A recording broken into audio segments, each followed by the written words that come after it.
Si Jesus ay dinala ng mga kawal ng gobernador sa palasyo nito at nagkatipon ang buong batalyon sa paligid niya. Siya'y hinubaran at sinuotan ng isang balabal na matingkad na pula. Kumuha sila ng matinik na baging, ginawa itong korona at ipinutong sa kanya.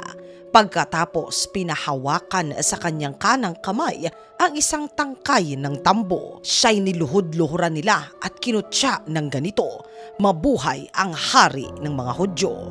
Ito ang kwento ng koronang tinik ni Hesukristo. Sa ngayon ay matatagpuan ang koronang tinik na ito sa pangangalaga ng Katedral ng Notre Dame sa Paris sa bansa ng France. Ngunit papaanong galing sa Golgotha sa bansa ng Jerusalem napunta sa France ang tinik na korona? Wala nang nabanggit pa sa Biblia kung anong nangyari sa koronang tinik matapos nang si Hesukristo ay maipako sa krus. Muli na lamang itong nabanggit sa kasulatan ni Paulinus ng Nola ng ika-409. Sa kanyang kasulatan ng panahong iyon ay itinuturing na relika ang koronang tinik. Dinarayo na ito ng mga nananampalataya.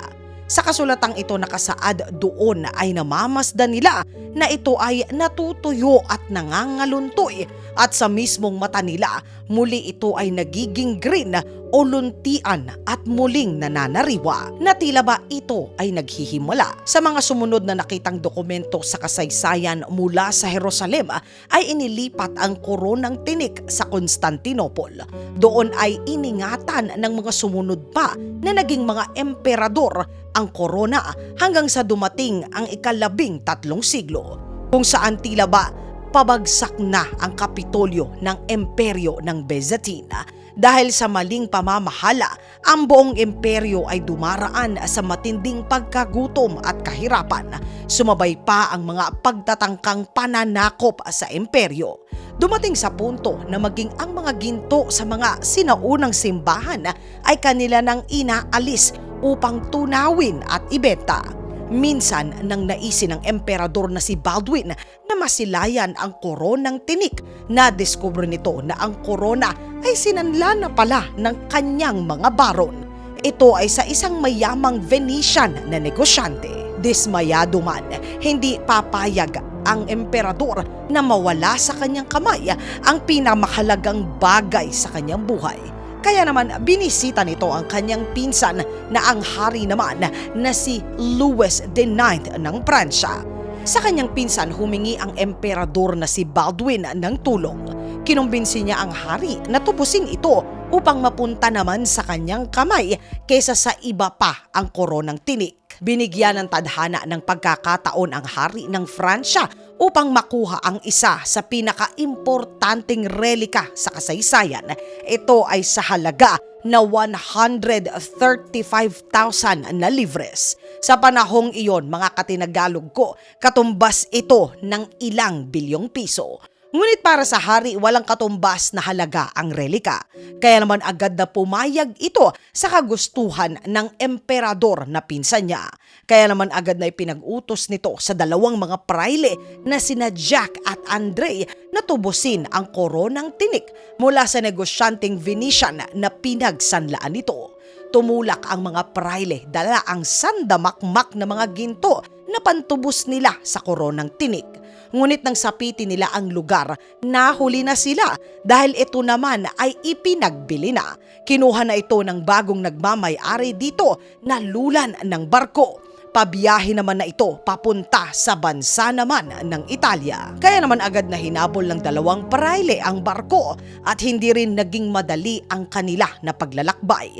Hinahabol sila ng sandamakmak na mga pirata upang kunin ang ginto nila na daladala. Kasabay nito, nasasagupa pa nila ang mga napakalalaking alon dahil sa bagyong dumaraan din sa karagatan. Sa kabila nito, nakarating ng ligtas ang dalawang praile sa Venice. Doon tagumpay nila na muling nabili pabalik ang korona. Naglakbay naman sila 600 milya pabalik sa hari nila sa Pransya. Sabik na sabik ito sa pagdating ng korona. Nakapaa at walang suot na kahit na anong karangyaan. Matapos nito na luhuran, pinasan ng haring si Louis IX ang koronang tinik. Ito ay sa kalsada ng kanyang kaharian sa Fransya papunta sa kanyang palasyo. Para naman sa usaping politikal, mga katinagalog, naniniwala ang haring si Louis IX na ang simbolo ng koronang tinik ng kanyang kakayahan at kapangyarihan. Hawak niya ang korona ng hari ng mga hari. Malaking bagay ito para sa kanyang mga pinamumunuan. Sa loob ng ilang mga daang taon, iningatan ng mga sumunod na hari ang koronang tinik. Ito ay inilagak nila sa kapilya ng Saint Chapelle. Hanggang sa nang ika-1789 nang pumutok ang revolusyon at tumindi ang banta ng rebelyon laban sa korona ng mismong hari ng Fransya. Kasama sa kinatatakutan noon ng hari ay ang mga revolusyonaryo dahil nga ang koronang tinik ay simbolo ng kapangyarihan. Kanilang iniwasan na ito ay sirain. Kaya naman itinago ng haring si King Louis XVI ang koronang tinik. Ito ay upang maprotektahan. Kaya naman kahit na naalis ng mga revolusyonaryo ang ulo niya, katulad ng kanyang mga kanununuan, iniligtas naman niya ang koronang tinik. Nang ika-1803, sa wakas, muling inilabas ang naisalbang koronang tinik. Sa pagkakataong ito, hindi na lamang para sa hari, kundi para na rin mismo sa lahat ng mamamayan ng Fransya.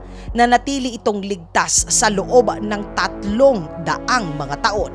Hanggang sa tagsibol ng 2019 nang masunog ang katedral ng Notre Dame, sa kabutihang palad ay nailigtas pa rin ang koronang tinik.